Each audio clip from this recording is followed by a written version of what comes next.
Olá, galera! Eu sou a professora Silvia e é um prazer estar com vocês para poder estudar literatura. Nós vamos começar com a Idade Média e por onde talvez a gente mais descubra elementos próximos da música, porque estamos falando do trovadorismo. Ao falar de trovadorismo, nós estamos falando então dos séculos XII ao século XV. Falar desse período é falar de uma literatura muito próxima da música por conta das famosas cantigas, sobre as quais já conversamos nas aulas, por exemplo, da escola. Mas é também falar do feudalismo, e isso é muito importante para o trovadorismo. O elemento social aqui vai fazer toda a diferença. Além disso, nós estamos falando do galego-português, uma linguagem que se aproxima já da língua portuguesa, mas que tem as suas dificuldades, mas que nada seja tão complicado assim. Viemos para facilitar. E o teocentrismo, claro, uma igreja poderosa que também é determinante nesse período histórico. Falando então em trovadorismo, falando então em Idade Média, quando nós apresentamos essa sociedade, os papéis dentro desse período literário vão ser determinantes. Por isso mesmo, nós vamos trabalhar com a origem em Portugal e tudo aquilo que veio depois da Cantiga da Ribeirinha. A Cantiga da Ribeirinha é pelo menos por enquanto, reconhecidamente a que se tem notícia de ser mais antiga. E é uma cantiga de amor, uma cantiga que vai trazer para nós, de Paio Soares de Taveirós, a dedicação a uma amada, características próprias da cantiga de amor, como a vassalagem amorosa.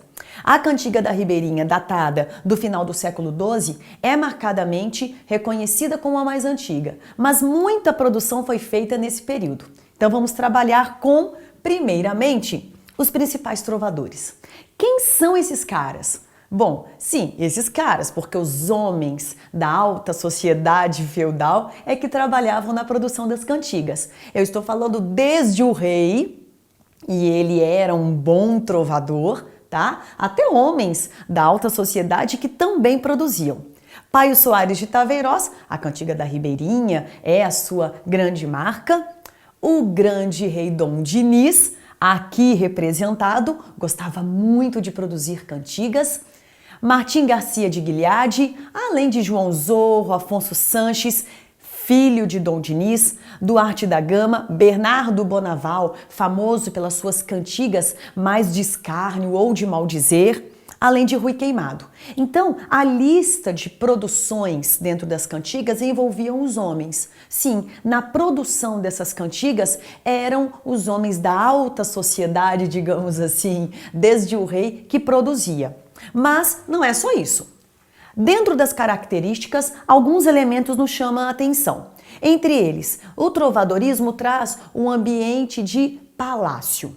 Então, a trova, pelo fato de trabalharmos com música e poesia, num ambiente palaciano, porque nós vamos envolver a sociedade mais poderosa, nós vamos envolver o topo da pirâmide social do período e os palácios eram os lugares de execução dessas cantigas também. A produção era oral e acompanhada, como aqui se vê, de instrumentos musicais. Dentro desse cenário, a sociedade fica muito bem marcada, porque as classes mais elevadas produziam as cantigas e essa classe mais elevada, como eu já havia dito, envolve desde o rei.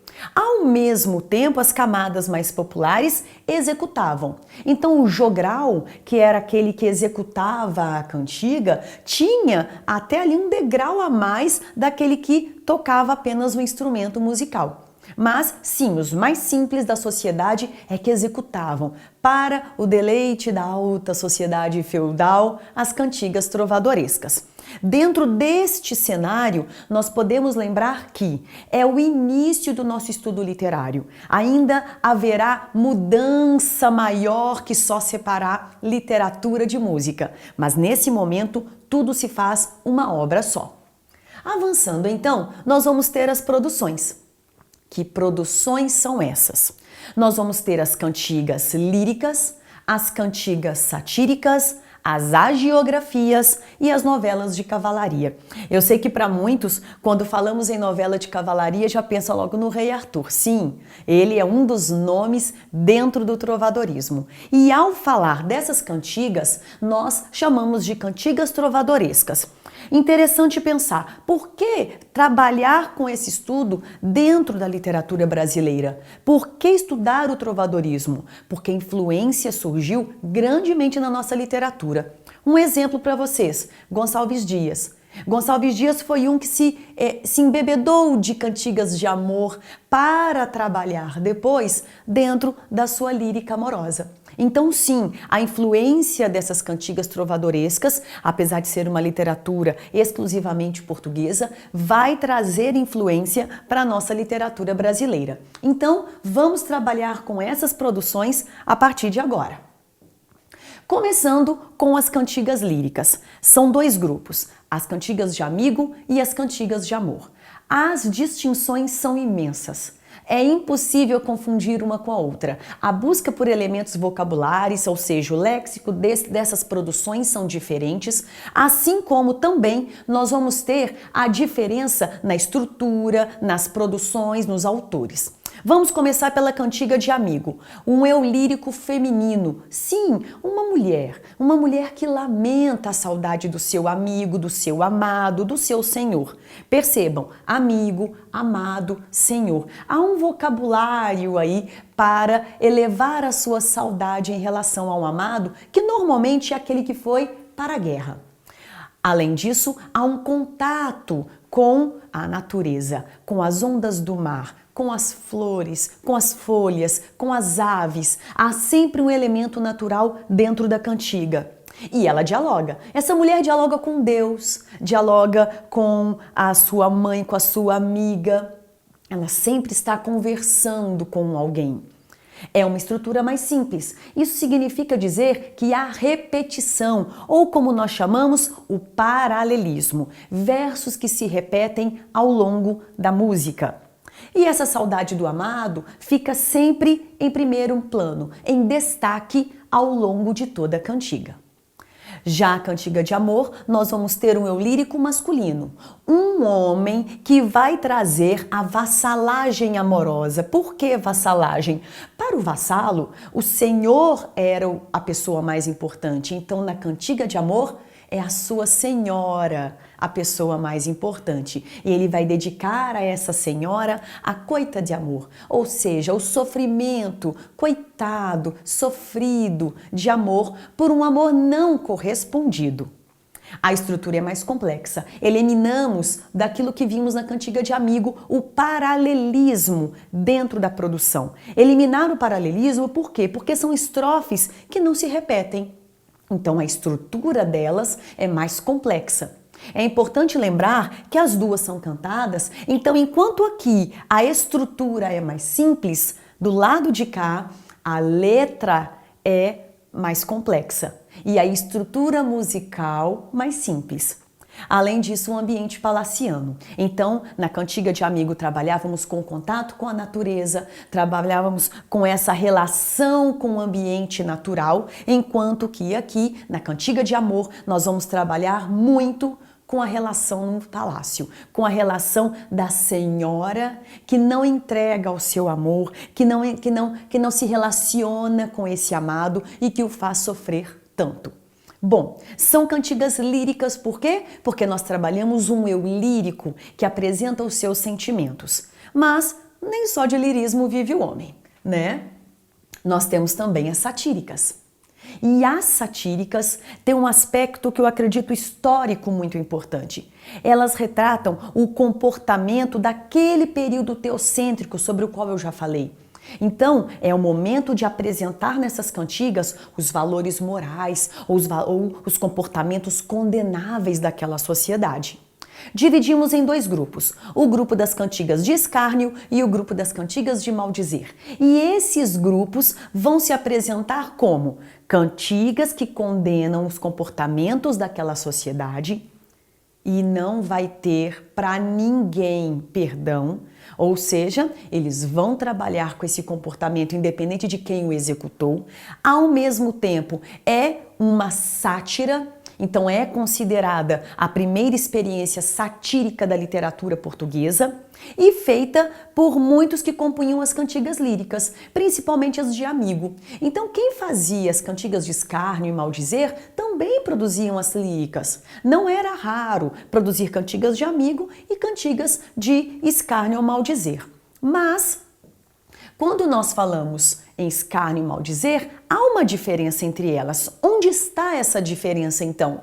Primeiro que a escárnio vai trabalhar com a ironia e a maldizer a sátira. Eu acredito numa distância um pouquinho aí entre as duas que é necessário explicar.